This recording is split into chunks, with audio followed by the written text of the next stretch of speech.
เกิดเป็นคนนั้นยากจริงนะเพราะพุทธศาสนายิ่งแสนยากเย็นคนไทยโชคดีที่สุดแล้วมีแก้ว3 ดวงงามเด่นมีวัดซึ่งเป็นนาบุญยิ่งใหญ่มีศาสนาพุทธประจำชาติไทยอยากหล่ออยากสวยเราต้องรักษาศีลอยากมีอันจะกินต้องหมั่นทำบุญทำทานเอาไว้เข้าวัดสวดมนต์ฝึกฝนสติให้ว่องไวรีบทำตอนที่เราทำเองได้อย่ารอจนตายถึงเข้าวัดว่าเข้าวัดยามเป็นจะได้เห็นแต่น้ำใจเข้าวัดยามตายจะได้เห็นแต่น้ำตาก่อนจะสายเกินขอเชิญมาใช้ชีวิตให้คุ้มค่าเจริญทานศีลภาวนาสั่งสมบารมีไว้ทำบุญตอนที่ยังมีชีวิตย่อมดีกว่ารอเขาอุทิศบุญให้อย่ามัวหลงเพลินเดินห่างวัดตัวอย่างชัดๆมีมากมายเข้าวัดตอนตายสายเกินแก้กรรม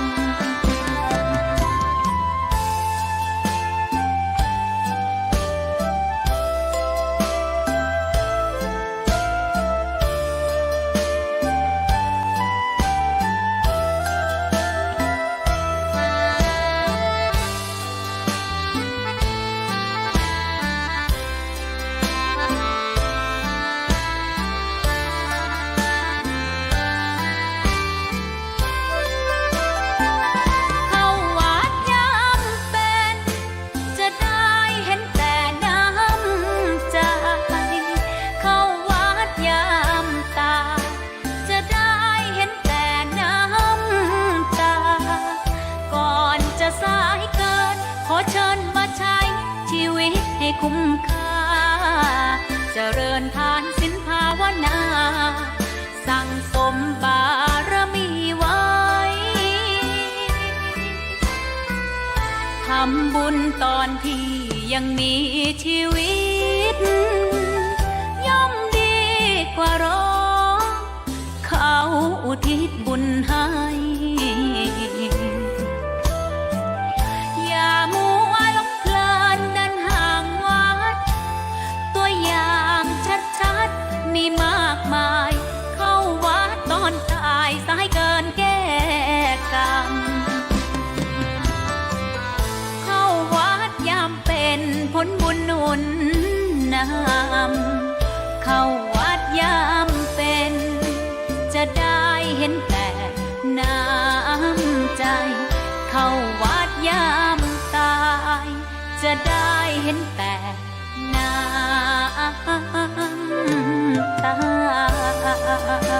ำตา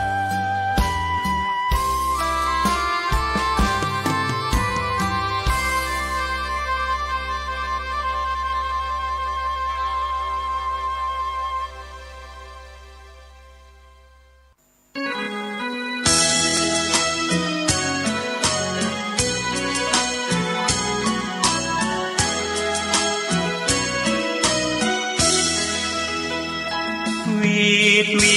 ววางเวงเพลงแห่งพนา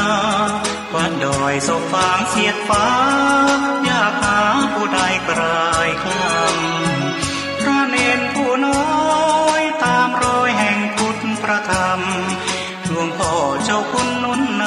ำให้ความรู้สิวิไลดังแสงเรื่องรองลอยท่องนภาพระธาตุโซฟางลอยฟ้าส่องแสงเมตตาพาไกลพระบายดีกาท้าวรอวยพรตอนใจศรัทธาพึ่งพารักใครเติมไฟให้พระเทียมทันพระอยู่ดอยดุจแสงหิ่งห้อยกลางป่าขจัดความมืดหนาสร้างเสริมปัญญาคงมันศรัทธาหน้าที่พร้อมพลีสุขสารพันพระศาสดายึดมั่นความใฝ่ฝันนั้นคือผู้ให้จากแสงเลือนลางระหว่างยอดดอยเริ่มส่องประกายใหญ่น้อยความรู้ประธรรมยิ่งใหญ่แต่พระผู้น้อยยังคอยญาติโยมทั่วไทยเยือนฝั่งแม่อายครั้งใดแวะไหว้พระธาตุผู้ดอย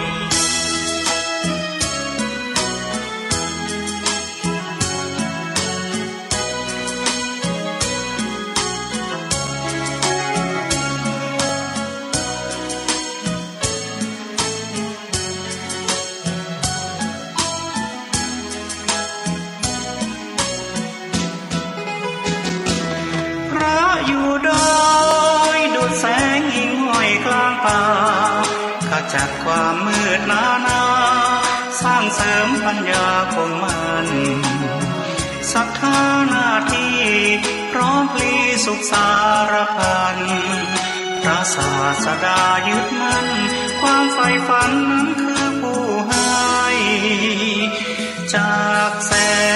งเลือนลางระหว่างยอดดอยเริ่มส่องประกายใหญ่น้อยความรู้ประธรรมยิ่งใหญ่แต่พระผู้น้อยยังคอยญาติโยมทั่วไทย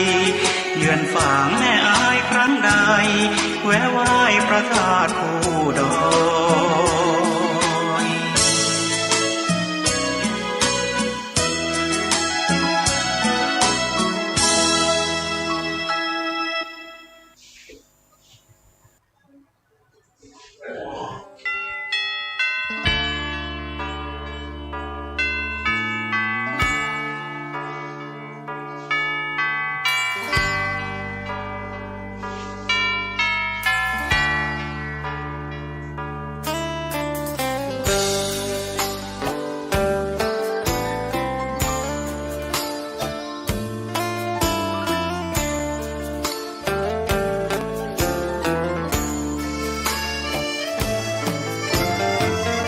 เชิญชวนทุกท่านเข้าวัดเข้าวาฟังธรรมะจากหลวงตาเสริมชีวาให้สุขสดใสยึดมั่นหลักธรรมคำสอนไว้ให้ขึ้นใจความดีรีบทำกันไว้หญิงชายอย่าได้นายนี้เชิญชวนทุกท่านเข้าวัดเข้าวาทำบุญด้วยจิตศรัทธาบุญพาให้เราสุขีจะทำการใดนำใช้ในสิ่งดีทำบุญให้ทานวันนี้ ไม่มีใครว่าใครชังสมัยก่อนประทับใจปู่ย่าตายายวันพระไม่เคยเบื่อหน่ายจำได้ไม่ลืมสักครั้งเหตุใดวันนี้มีคนเข้าวัดน้อยจังอยากให้เหมือนก่อนอีกครั้งฝากความหวังกับคนรุ่นใหม่เชิญชวนทุกท่านเข้าวัดเข้าวารับศีลรับพรหลวงตาเสริมคุณค่าให้กับจิตใจกระทำความดีเรื่องนี้ไม่ต้องอายใครว่างจากการงานเมื่อใดเชิญชวนท่านไปทำบุญ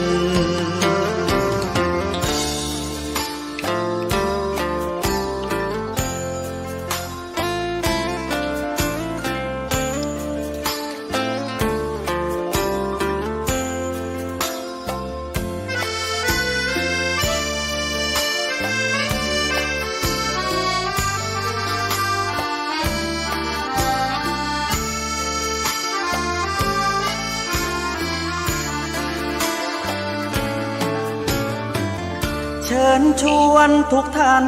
เข้าวัดเข้าวารับศีลรับพรหลวงตาเสริมคุณค่าให้กับจิตใจกระทำความดีเรื่องนี้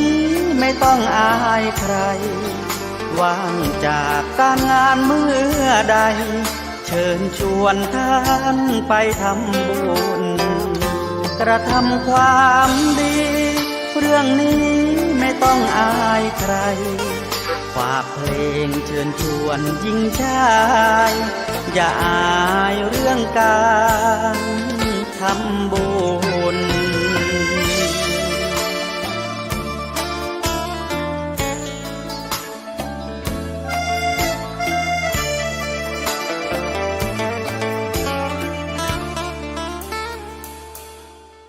ขอถวายความเคารพ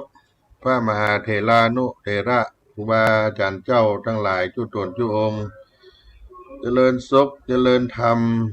จงได้บังเกิดมีแก่ท่านสาธุชนผู้ฟังทั้งหลายที่ได้สดับรับฟังธรรมะทางสถานีวิทยุวัดฝายหินในระบบคลื่น FM 104.50 เมกะเฮิรตซ์วันนี้เป็นวันที่23 กรกฎาคม พุทธศักราช 2567 ก็เป็นวันเดือน10เหนือแฮม3 ค่ำหลังจากที่ได้เข้าวัดสากันมาได้3 วันนับตั้งแต่เดือน10เป็นเข้ามานี่ญาติโยมก็ได้ประพฤติวัดปฏิบัติธรรมกันบางท่านก็อธิษฐานในการปฏิบัติรักษาศีลทานได้เจริญเมตตาภาวนาทำวัดสวดมนต์เช้าเย็นเมื่อค่ำเมื่อคืนได้เจริญจิตตภาวนาเท่าที่เราจะสามารถประพฤติได้ทำได้บอกอนุโมทนาบางท่านก็งดอบายโยกกันดื่มสุรายามเมาตลอดพรรษาจะบัดแตะต้องยาเสพน้ำมึนน้ำเมาต่างๆนานานี่ก็เป็นหลักการรักษาศีลอย่างหนึ่งที่จะได้ถวายเป็นพุทธบูชาบางท่านก็อธิษฐานบอกกินเนื้อสัตว์ตลอดพรรษาอันนี้ก็เป็นการประพฤติที่คติความเชื่อของตัวเองที่จะทำให้เอานั่นได้ถวายเป็นการบูชาต่อพระรัตนตรัยก็ทำกันไปได้ดีบ่ได้ผิดแผก อิหยังเพราะว่าเฮาบ่ได้ทำนอกรีดนอกร้อยแต่เป็นการอธิษฐานของตัวเองอันนี้ส่วนหนึ่งก็เป็นการบูชาต่อพระรัตนตรัยแล้วก็เพื่อสุขภาพร่างกายของตัวเองให้มีสุขภาพแข็งแรงวันนี้ก็จะได้นำเอาธรรมะเรื่องการกตัญญูเอามาปั่นมาฝากพี่น้องศรัทธาญาติโยมทั้งหลายในช่วงเข้าพรรษาเฮาก็มีความเป็นมงคลในชีวิตที่องค์สมเด็จพระสัมมาสัมพุทธเจ้าพระองค์ได้ตรัสไว้เป็นพระคาถาว่าการะโวจนิวาโตจะสันตุถีจะกตัญญูตากาเลนะธรรมัสสวนังเอตัมมังกลมุตตมังก็หมายถึง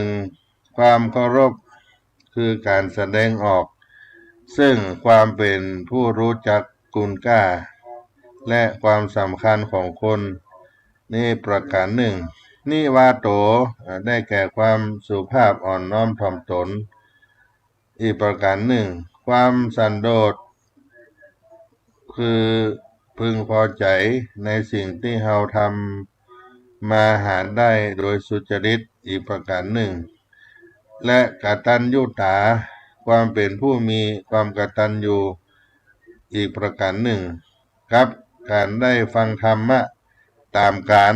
ก็คือตามเวลาและโอกาสอันสมควร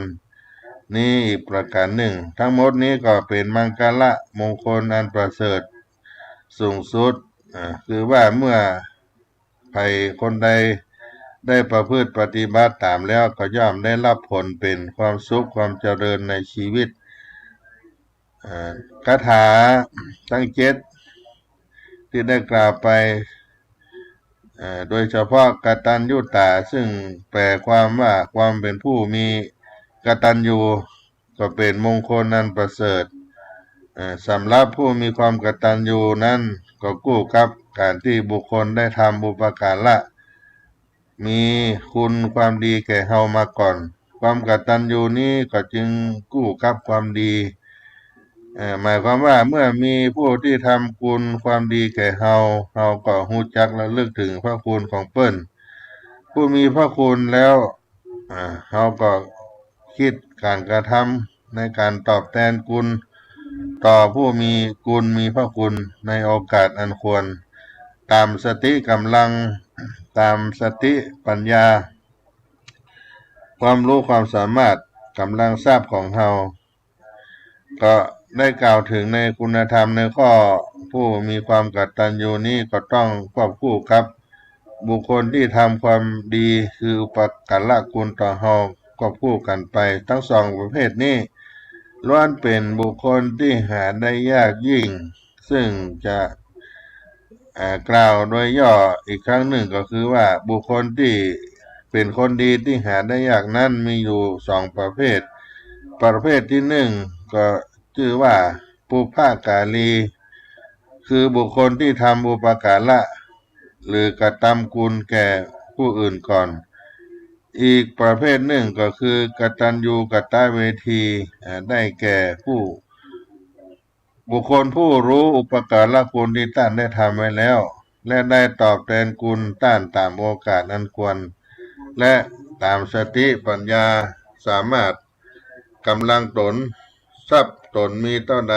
กำลังทรัพย์ของตนก็เป็นบุคคลดังกล่าวนี้ได้พูดถึงแต่ละประเภทที่หนึ่งที่ว่าบุคคลดีที่หาได้ยากชื่อว่าบุพกาลีนั่นก็คือบุคคลที่ทำบุปการะก่อนที่ใกล้ชิดเฮาที่สุดก็คือพ่อแม่หรือว่าบิดามารดาของเฮาและต่อไปก็ได้แก่ผู้ปกครองผู้อุปการะเลี้ยงดูเฮาจนเจริญเติบใหญ่ขึ้นมาให้เฮาได้ มีชีวิตสุขสบายตามสมควรแก่ฐานะจนถึงปัจจุบันนี้โดยเฉพาะอย่างยิ่งพ่อคุณแม่นั้นได้ให้อุปการะคุณแก่เฮา ตั้งแต่เกิดมาจนถึงปัจจุบันก็นับว่าท่านได้เป็นบุรพาจารย์ของลูก ตั้งแต่เกิดมาก็มีพ่อมีแม่เป็นผู้ชี้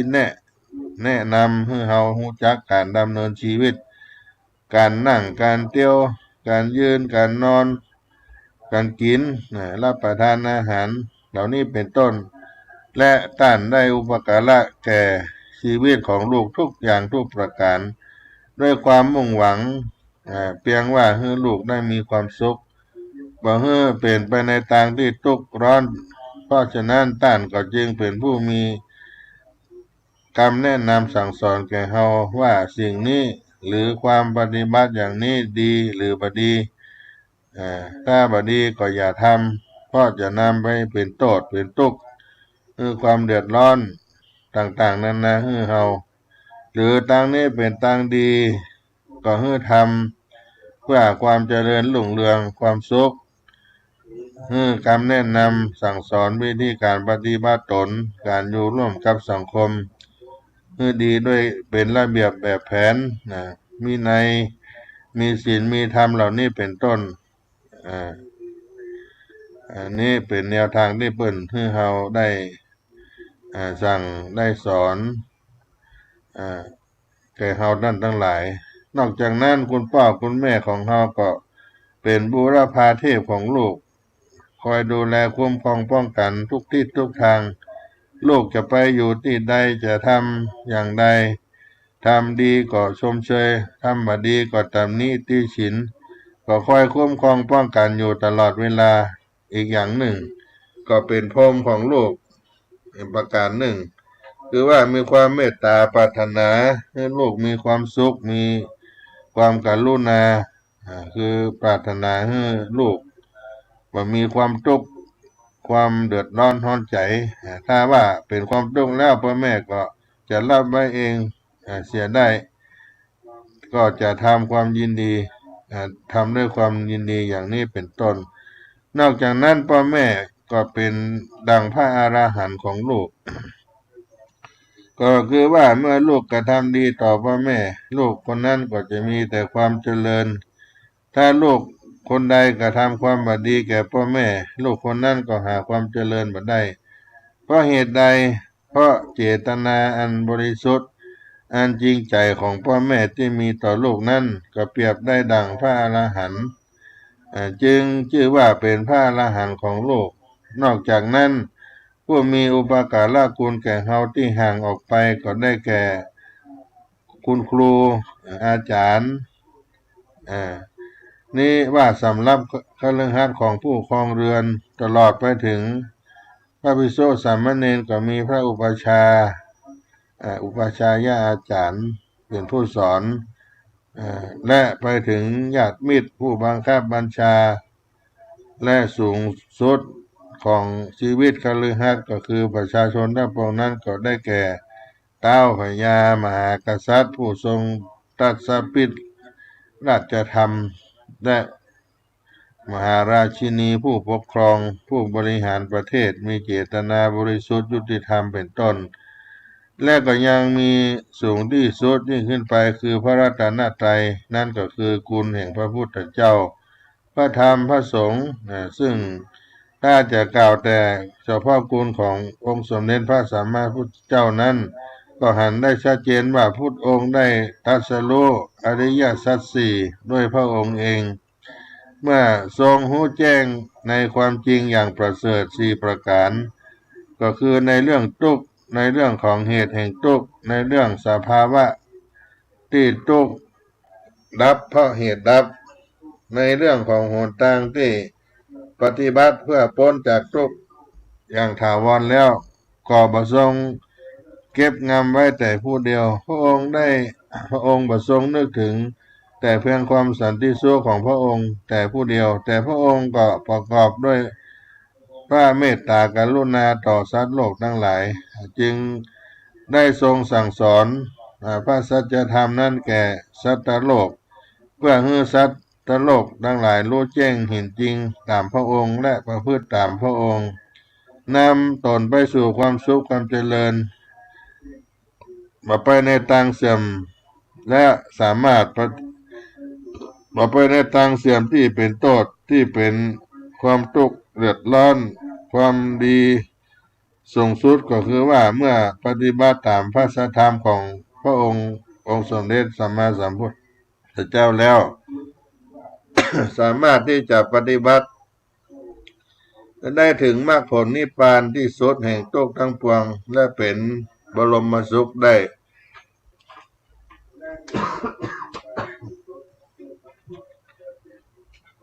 ส่วนพระธรรมของพุทธองค์นั้นผู้ใดประพฤติปฏิบัติตามพระสัจธรรมของพระพุทธเจ้าก็ย่อมได้รับผลดีเป็นความสันติสุขและความเจริญในปัจจุบันตันตาหันและก็ต่อไปในอนาคตถึงข้ามภพข้ามชาติซึ่งนี้ก็เป็นสัจธรรมที่ผู้มีปัญญาได้ศึกษาพระสัทธรรมเพื่อเข้าใจแจ่มแจ้ง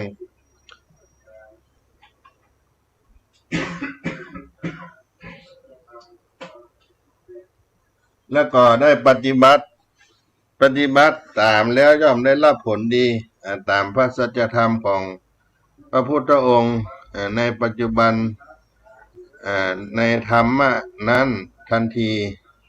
ส่วนว่าพระสงฆ์สังฆเจ้า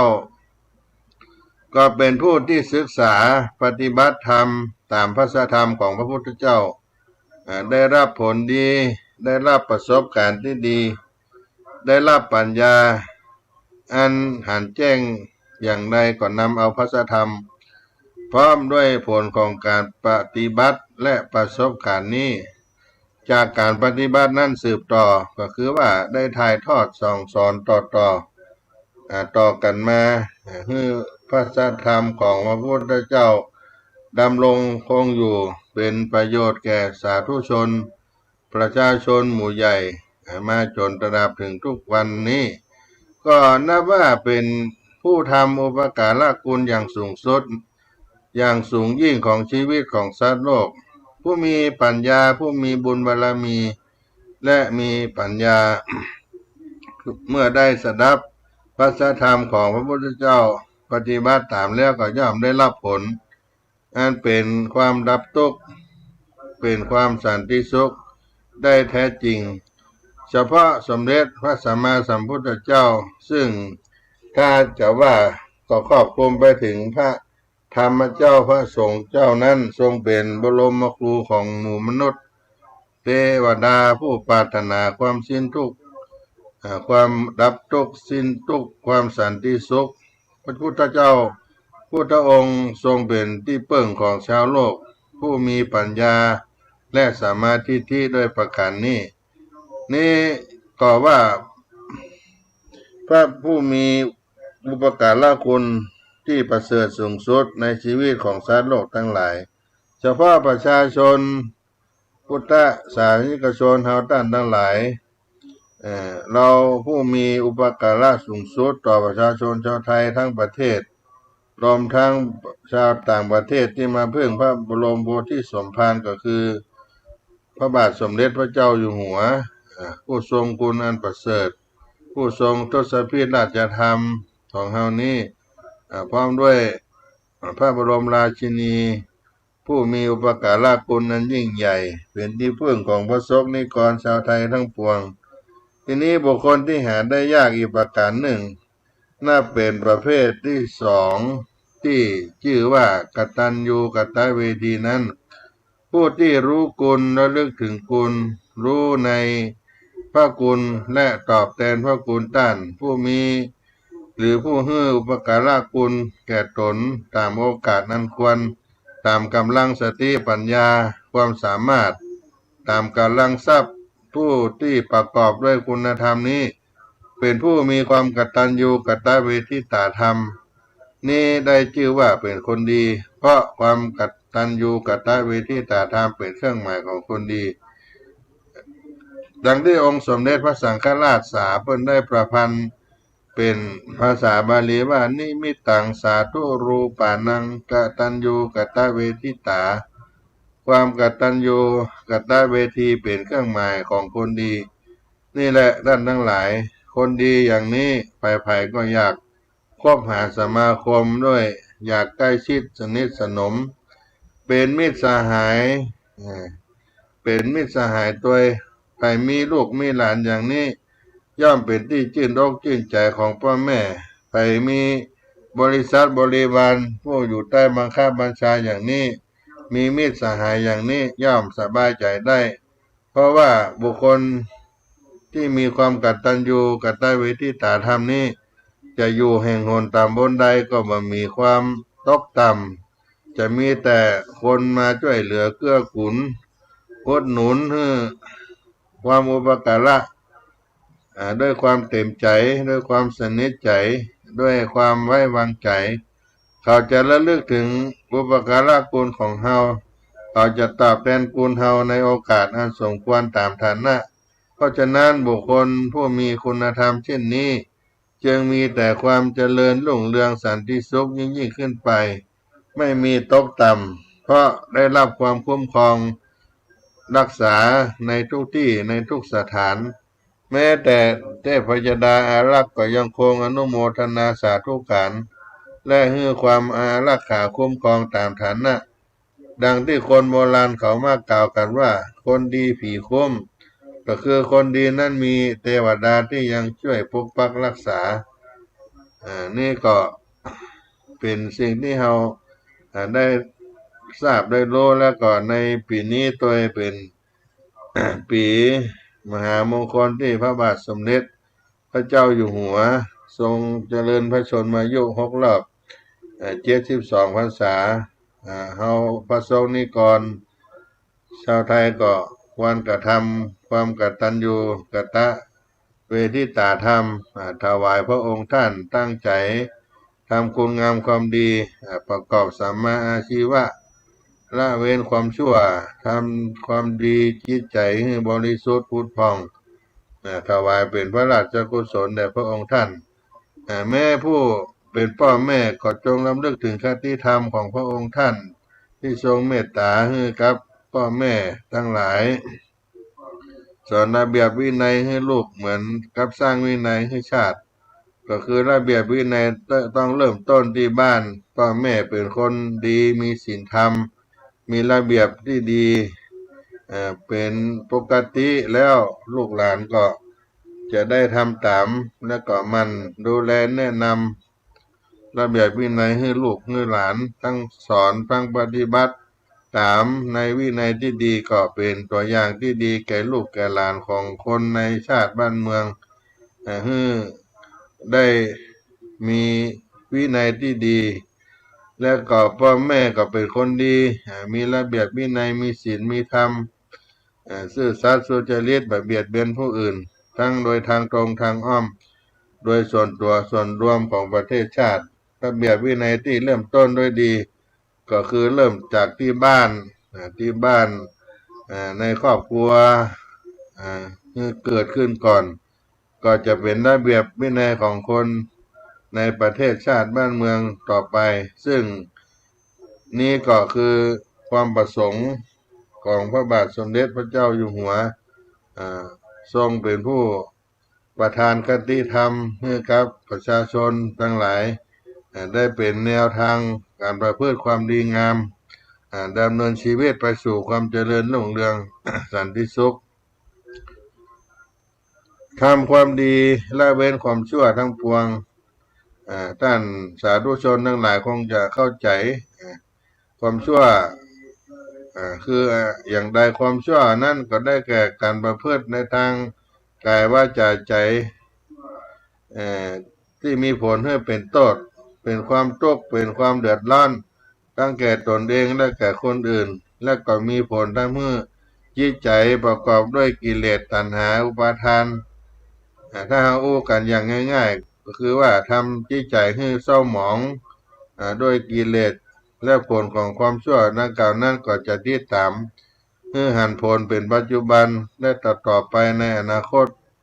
ในภพชาตินี้และภพชาติต่อไปมันมีที่สิ้นสุดตราบนานเท่านานเพ ความประพฤติปฏิบัติเช่นนี้ก็เรียกว่าความชั่วและความชั่วบางเช่นนี้บางทีก็เรียกว่าทุจริตซึ่งประกอบด้วยกายทุจริตประกอบด้วยวจีทุจริตมโนทุจริตในกายทุจริตนั้นก็ประกอบด้วยความชั่วหรือความบดีอย่างน้อย3ประการที่องค์สมเด็จพระสัมมาสัมพุทธเจ้าที่พระองค์ทรงแสดงไว้การเบียดเบียนชีวิตสัตว์ให้เกิดความเดือดร้อนแล้วก็การกบฏคดโกงหลอกลวงผู้อื่นทำมาหากินทุจริตคิดบ่ชอบประการต่างๆนานาและโดยประพฤติผิดในกาม3ประการเป็นกายทุจริต3แล้วก็ยังมีกายทุจริตที่พระพุทธองค์ทรงแสดงไว้อีกว่าเป็นอบายมุขอบายมุขนั้นก็หมายถึงความประพฤติปฏิบัติที่ใกล้ต่อปาก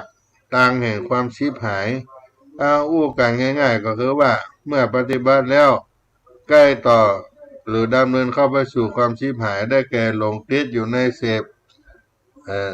พสิ่งเสพติดทั้งหลายเป็นโทษเป็นที่ตั้งแห่งความประมาทเป็นนักเลงสุรายาเมาความหลงผิดหลงติดอยู่ในความประพฤติผิดในกามหมกมุ่นในกิเลสกามมักชู้หลายเมียหลายผัวเหล่านี้เป็นต้นก็เรียกว่าเป็นนักเลงนอกจากนี้ก็มีนักเลงการพนันติดเที่ยวกลางค่ำกลางคืนคบคนชั่วเป็นมิตรเกียรติค้านในการงานเหล่านี้เป็นต้นจำเพาะเรื่องเที่ยวกลางค่ำกลางคืนก็ฮือโทษมากมายหลายประการเกี่ยวข้องกับยาเสพติดหลงละเลงในเรื่องเพศจนเป็นเหตุปัจจัยให้ได้รับความทุกข์ความเดือดร้อนต่างๆและเมื่อแม้แต่โรคภัยไข้เจ็บก็ถามหาการเที่ยวกลางคืนเสี่ยงต่อที่จะได้รับโทษความทุกข์ความเดือดร้อนที่ตามมามากมายหลายประการนี่ว่าแต่ทุจริตทางกายหรือว่ากายทุจริตซึ่งเป็นความประพฤติบดีสมควรที่จะยกเลิกถ้าไผ่ประพฤติปฏิบัติแล้วก็เลิกเว้นไปเสียนั่นแหละจะนำความสันติสุขมาสู่ตนอีกประการหนึ่งวจีทุจริตนั้นก็ได้แก่วาจาอู้ปดมดเท็จหลอกลวงผู้อื่นนั่นประการหนึ่งวาจาหยาบคายกระด้างด่าทอผู้อื่นเพื่อเขาได้เจ็บจำน้ำใจนั่นก็อีกประการหนึ่งกำอู้กำจายุยงยุให้รำต่ำให้รั่วก่อให้เกิดความแตกแยกสามัคคีในหมู่คณะก็เป็นอีกประการหนึ่งกำอู้กำจาที่มันเหลวไหลไร้สาระซึ่งมีนักสำรับเยาวชนคนรุ่นใหม่ในปัจจุบันนี้ได้ยินว่าแต่ละคนนี่เปลืองค่าโทรศัพท์มากมายโอ้กันเหลือเกินเรื่องไร้สาระอันนี้ก็เรียกว่าวจีทุจริตประเภทนี้ชอบนินทากาเลอยู่มากมายก่ายกองหาสาระมาได้ก็เรียกว่าทุจริตวจีทุจริตนำความทุกข์ความเดือดร้อนมาสู่ตนหรืออย่างน้อยตนเองนั่นก็เป็นผู้มีความเจริญในตัวของเราเองอีกอย่างหนึ่งมโนทุจริตก็ได้แก่ความเป็นผู้มีกิเลสหยาบในใจของตนเรียกว่าอภิชฌาความเพ่งเล็งอยากได้ของคนอื่น ว่าตรงทางอ้อมว่าทางดีทางบดีเช่นนี้ในปัจจุบันก็ได้ยินมากที่สุดดกดื่นก็คือการผลิตการจำหน่ายยาเสพติดให้โทษต่างๆโดยเฉพาะอย่างยิ่งเรียกกันว่ายาบ้ายาเสพติดทั้งหลายนี่ทำให้เกิดความเดือดร้อนกับบุคคลที่หลงเข้าเสพไปแล้วเพราะว่ามันมียาต่างๆที่เป็นโทษเต้ายาเสพติดทั้งหลายทั้งมวลนี้อันนี้ก็แพร่ระบาดกันไปทั่วประเทศบุคคลที่โลภเพ่งเล็งของคนอื่นบ่คำนึงถึงความคนอื่นว่าจะเดือดร้อนอย่างใดก็นับเป็นโจรของชาติบ้านเมือง เพราะเหตุใดเพราะเหตุว่าเขาได้ยศยาพิษลงในดวงใจของประชาชนฆ่าประชาชนเป็นร้อยเป็นพันเป็นหมื่นเป็นแสนเป็นล้านให้ตายไปทีละน้อยเรียกว่าตายทั้งเป็นเพราะฉะนั้นพวกนี้ละเพราะจิตใจโลภโมโทโสประกอบไปด้วยกายทุจริตวจีทุจริตก็เป็นแห่งประการหนึ่งอีกประการหนึ่งก็คือพวกโกรธพยาบาทอาฆาตจองเวร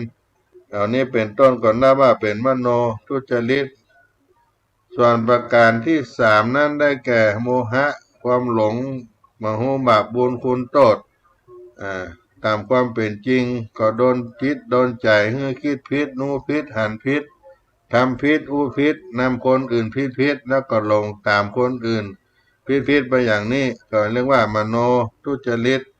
ทั้งกายทุจริตสามวจีทุจริตสี่มโนทุจริตสามก็รวมเป็นอกุศลกรรมบท10เมื่อรวมทั้งอบายมุข6ก็เป็น16วาระความบดีอย่างนี้ก็ได้ละเสียทั้งมาเป็นทั้งมาได้ทำเองและได้ยินที่หันคนอื่นกระทำมาจักนำให้คนอื่นทำถ้าในอย่างนี้ก่อนนะว่าท่านได้ตั้งใจทำความดีแล้วประการโดยประการว่าละเว้นความชั่วถวายเป็นพระราชกุศลต่อพระราชามหากษัตริย์พระบาทสมเด็จพระเจ้าอยู่หัวอันนี้ก็เป็นการทำความดีถวายพระองค์ท่านทุกวาระโอกาสนั้นเป็นวาระมงคลก็ตรงกันข้ามกับความชั่วนี่เองที่เขาได้ทำในสิ่งที่บดีต่อบ้านต่อเมืองโดยประการแรกที่สำคัญที่สุดก็คืองดเว้นกายทุจริตวจีทุจริตมโนทุจริตดังที่ได้กล่าวมาแล้วตั้งใจรักษาศีลเจริญภาวนาธรรมชำระจิตใจให้ผ่องใสถวายต่อพระราชามหากษัตริย์พระบาทสมเด็จพระเจ้าอยู่หัวถวายเป็นพระราชกุศลต่อพระองค์ท่านญาติโยมทั้งหลายก็จะได้เป็นผู้ที่ประพฤติปฏิบัติดีได้ทำตามหน้าที่ของพระสงฆ์นิกรของคนประเทศชาติบ้านเมืองได้มีคุณงามความดีกระทำแล้วพระรัตนตรัยก็รักษาเราให้ได้อยู่ร่มเย็นเป็นสุขได้ประพฤติสร้างคุณงามความดีเป็นผู้มีความกตัญญูกตเวทีต่อผู้มีพระคุณเหล่านี้เป็นต้นก็แนะนำเอามาปันมาฝากพี่น้องท่านสาธุชนในมงคลแห่งชีวิตมงคลแห่งชีวิตมังกละเป็นสิ่งที่เขาท่านทั้งหลายได้ทำแล้วก็เกิดเป็นสิริมงคลคาลาโวจนิวาโตสันตุติจักตัญญูตากาเลนะธรรมสวนัง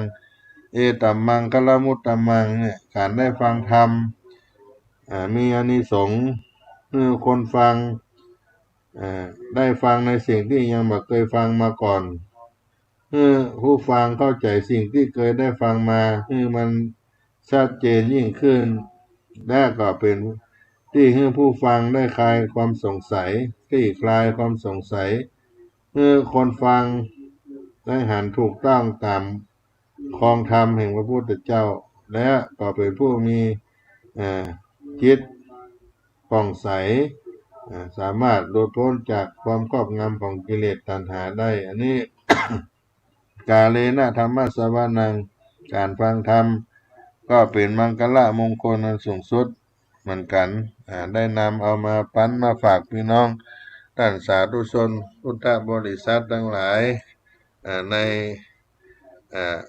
ศาลาธรรมยามบ่ายในวันนี้ก็พากันสักกรรมกันเนาะแล้วก็มาอู้กันในช่วงใต้รายการกับบรรดาพี่น้องท่านสาธุชนทั้งหลายเนาะ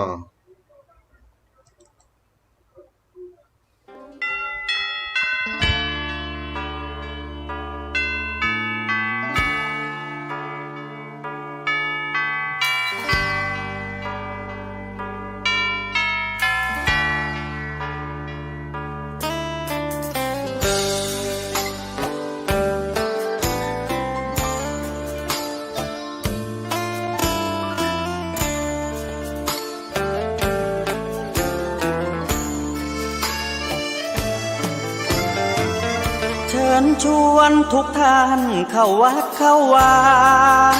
ฟังธรรมะจากหลวงตาเสริมชีวาให้สุขสดใสยึดมั่นหลักธรรมคำสอนไว้ให้ขึ้นใจความดีรีบทำกันไว้หญิงชายอย่าได้นายนี้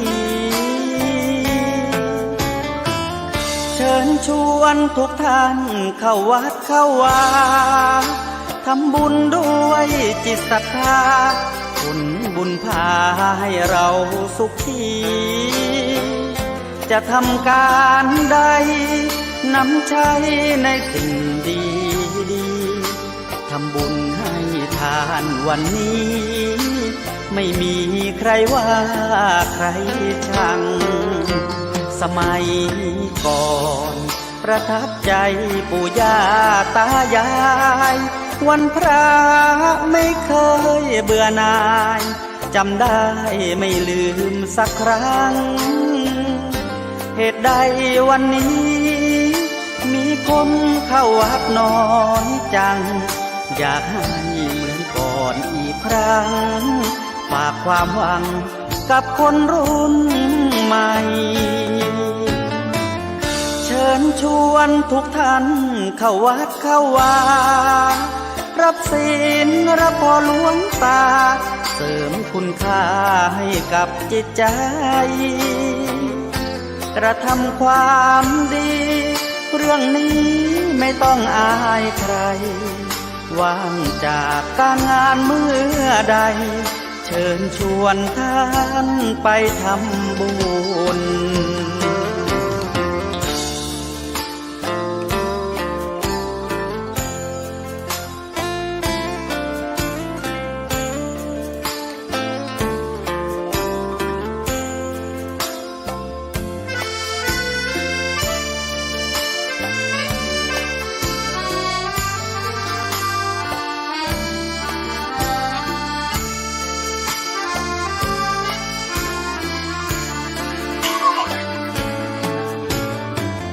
เชิญชวนทุกท่านเข้าวัดเข้าวารับศีลรับพรหลวงตาเสริมคุณค่าให้กับจิตใจกระทำความดีเรื่องนี้ไม่ต้องอายใครว่างจากการงานเมื่อใดเชิญชวนท่านไปทำบุญกระทำความดีเรื่องนี้ไม่ต้องอายใครฝากเพลงเชิญชวนหญิงชายอย่าอายเรื่องการทำบุญ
ทานังธรรมะ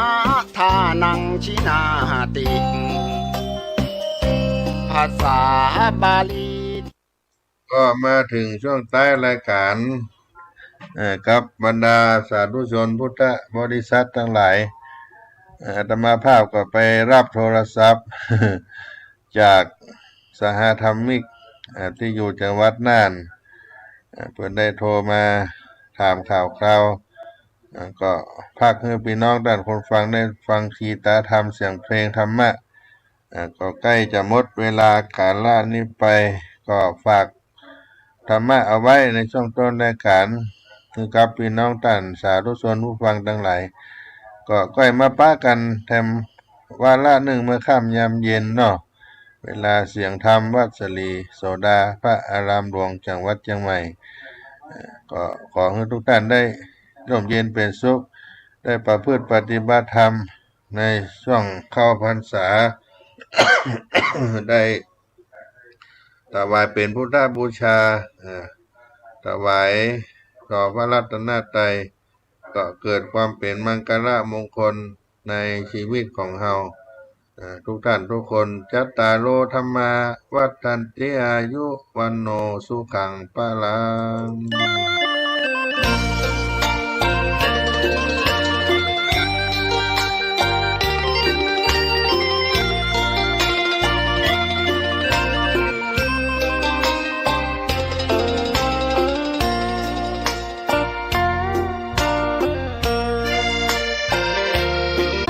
ใจเย็น